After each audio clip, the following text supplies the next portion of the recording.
2 Chronicles chapter 12. After Rehoboam's position as king was established and he became strong, he and all Israel with him abandoned the law of the Lord. Because they had been unfaithful to the Lord, Shishak, king of Egypt, attacked Jerusalem in the 5th year of King Rehoboam.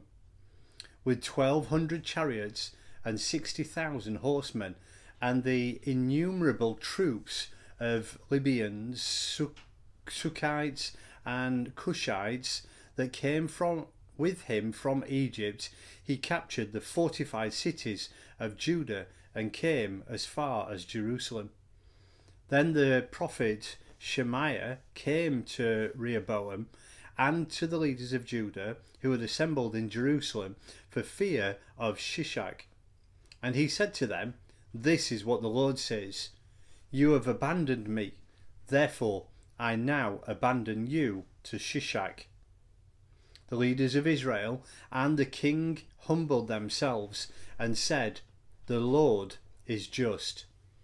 When the Lord saw that they humbled themselves, this word of the Lord came to Shemaiah: "Since they have humbled themselves, I will not destroy them, but will soon give them deliverance.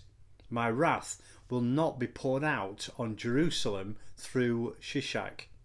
They will, however, become subjected to him, so that they may learn the difference between serving me and serving the kings of other lands." When Shishak, king of Egypt, attacked Jerusalem, he carried off the treasures of the temple of the Lord and the treasures of the royal palace. He took everything, including the gold shields Solomon had made.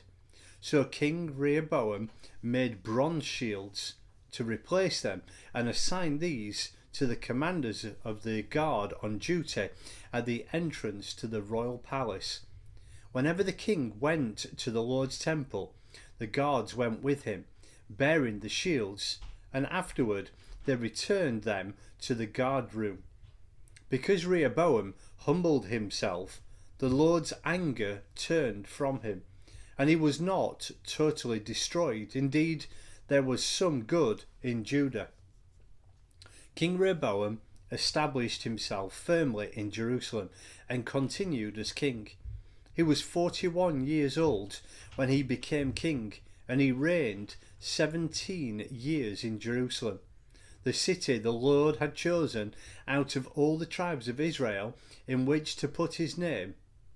His mother's name was Naamah. She was an Ammonite. He did evil because he had not set his heart on seeking the Lord.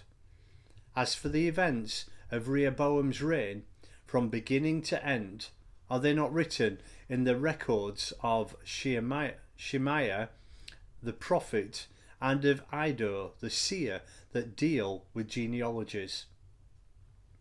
There was continual warfare between Rehoboam and Jeroboam. Rehoboam rested with his fathers and was buried in the city of David, and Abijah his son succeeded him as king.